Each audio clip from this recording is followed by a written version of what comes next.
All right, let's just dive straight into this explainer. Today, we're going to completely reframe how we look at the Protestant Reformation. We usually think of it as just this dry series of theological debates, right? But honestly, it was actually this massive psychological journey. We're going to trace this whole thing, moving from the fiery, explosive spark of Martin Luther all the way over to the brilliant, calculating organization of John Calvin. So let's see how an entire continent literally shifted its mindset. Let's kick things off by establishing the sheer psychological terror of medieval Catholicism. Imagine, for a second, living your entire life without ever having a calm heart or a calm mind about what happens when you die. Everyday folks lived in just a constant state of dread. They were terrified of the punishment waiting for their daily sins. They were terrified they might have accidentally forgotten to confess a mortal sin, which, by the way, meant an immediate ticket to hell. And get this, even if they did everything right, they still lived in fear of suffering in purgatory for literally thousands of years before finally meeting God. And the real kicker? The church couldn't even tell them how long they'd serve in purgatory. The whole aim of the medieval church was to keep this delicate balance between fear and hope. So, when the church offered a way to basically buy an indulgence to reduce that time, well, it was targeting a deeply vulnerable, absolutely terrified population. Which brings us to a certain theology professor named Martin Luther, and a very specific number, 86. See, Pope Leo X, who came from an incredibly wealthy family, had completely drained the papacy's treasury on lavish living and, frankly, wild parties. So, to rebuild his bank account and construct St. Peter's Basilica, he sent indulgence sellers all over Europe. And in his famous 95 Theses, Luther targets this directly with Thesis 86. Notice the contrast we've got going on here. Luther wasn't just debating abstract theology. No, he was calling out the Pope's massive, overflowing treasury right to his face. He basically challenged the Pope economically, asking, hey, if the Pope's riches exceed the wealth of the richest millionaires, why on earth doesn't he build St. Peter's Basilica with his own money rather than exploiting the faithful poor? Now that economic challenge leads us straight to an image we've probably all seen. But we actually need to bust a major historical myth right here. You know how we always picture Martin Luther furiously nailing the 95 Theses to the church door as this massive, rebellious act of protest, like instantly starting the Reformation? Well, it wasn't really like that at all. The truth is way more mundane, but honestly fascinating. Nailing these theses wasn't a protest. It was literally standard academic procedure. Luther was just a good Catholic theology professor doing his day job. The church door was basically the university bulletin board back then. He was simply posting topics, written in Latin by the way, for an open scholarly debate. He had absolutely zero intention of starting a revolution or leaving the church. But here's the crazy part. That simple academic challenge accidentally caused the entire medieval penitential system to just unglue completely. Why? Well, because of a brand new invention, the printing press. Luther's Latin theses were translated into German, printed, and suddenly distributed everywhere. It spread like wildfire. All of a sudden, Luther isn't just challenging theology, he's creating a massive economic problem for Pope Leo X. Think about it. If the indulgence money dries up, St. Peter's Basilica just doesn't get built. By pulling this one single string, the whole house of cards was entirely exposed. The idea that you had to earn your way to heaven, or that the church held this treasury of extra good deeds they could just sell to you, it all began to completely collapse. So the really crucial point here is that the main battleground of the Reformation wasn't just about wonky theological mechanics. It was about solving a profound crisis of assurance. The medieval church was entirely unable to satisfy the average Christian's desire to just know they were saved. If you were troubled by your sinfulness, you were basically just told to set your hope in God. But seeking actual certainty about your salvation, that was actually seen as presumptuous. The reformers looked at this and realized they had to respond to this complete, terrifying lack of assurance. And their solution to that pervasive fear was just brilliant. The reformers started preaching this concept called the perseverance of the saints. But wait, don't misunderstand that term. A lot of times we hear perseverance and we think it means we are the ones desperately trying to hold on to God. We picture ourselves slipping out of God's hands, just barely hanging on by our fingertips. But the reformers completely flipped the script. It's not us holding on to God, it's God holding on to us. You are kept redeemed by His faithfulness to you, not by your own exhausting works.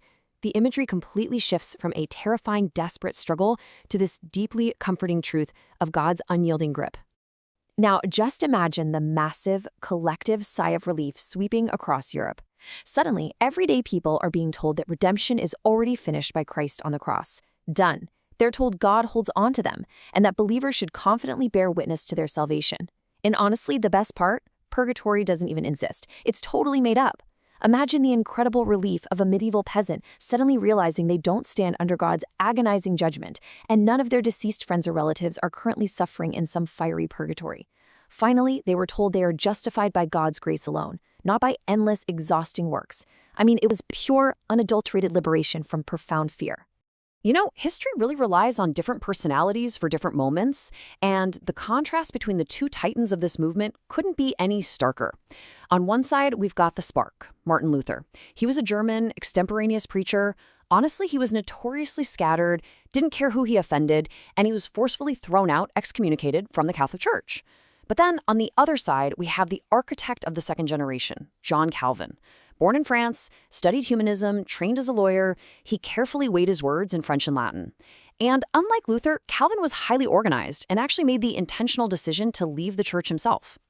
And let's look a little closer at that decision to leave, because it represents a massive paradigm shift. Calvin experienced this sudden conversion around 1533, where he essentially said God subdued his heart to docility. Now, from the Catholic perspective, Calvin was just a believer who strayed from the true church. But Calvin's understanding was the exact opposite.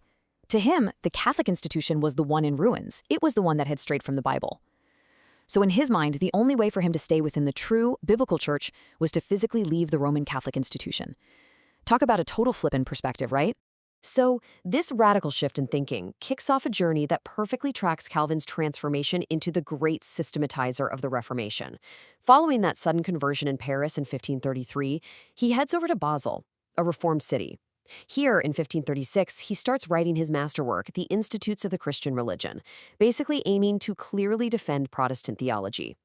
He later ends up in the French-speaking city of Strasbourg, which was incredibly influential for him because he meets Martin Bucer, a guy who profoundly shapes his theology, and he writes his famous Romans commentary. Eventually, by 1541, his expertise leads him to be called right back to Geneva. Now, I should point out, Geneva wasn't exactly an instant success story. When Calvin initially went there earlier in his career to help his friend William Farel consolidate the Reformation, the locals fiercely opposed them. Calvin and Farel laid out these Protestant ethical demands that the city felt were just way too deep and honestly way too strict. The citizens literally ran them out of town. I mean, it looked like Geneva was going to be a total failure for Reformation principles. But eventually, Geneva realized they desperately needed his organizational guidance, and they had to swallow their pride and invite him back. Okay, we actually need to pause here for a second to set the record straight regarding Calvin's time in Geneva, specifically concerning the execution of Michael Servetus. Servetus was an anti-Trinitarian who was burned at the stake in Geneva around 1553. Often, people point to this and say, look at the horrible things John Calvin did. But the historical record is actually super clear here. Calvin did not burn Servetus. In fact, Calvin actively warned Servetus not to come to Geneva because he knew exactly what would happen. When Servetus stubbornly showed up anyway, it was the city council that executed him. Why? Because in the medieval world, heretics were seen as breeding major social disorder, so the council acted to maintain order. Calvin, who even visited Servetus in prison, had absolutely zero political power to sentence him. So what is Calvin's ultimate legacy then? Well, he became the brilliant engineer of the movement. He was the gears turning to consolidate all that chaos. He didn't hold political office. He ruled entirely through moral and theological authority, literally preaching daily. He acted as the great mediator between these extreme Protestant factions. He really sought to build Geneva into a model city of God on a hill. And to do this, he established the Geneva Academy. People from all over Western Europe flocked to Geneva just to learn his systematic theology. And then they carried those highly organized principles right back to their own countries. He took the chaotic, explosive ideas of the early Reformation and molded them into a highly organized methodology. Which leaves us with this final, kind of provocative thought. We've seen how Martin Luther's fiery, unapologetic spark accidentally ignited a revolution that freed millions from pure psychological terror. But without John Calvin's brilliant systematic organization, that fire might have just burned out or completely dissolved into chaos. So ask yourself, when you look at history, or even at modern movements today, can true societal change happen with just a fiery spark? Or does it fundamentally always require a brilliant organizer to build it into something that lasts? Thanks for joining me on this explainer. I really hope this reframes how you look at the way movements are actually built.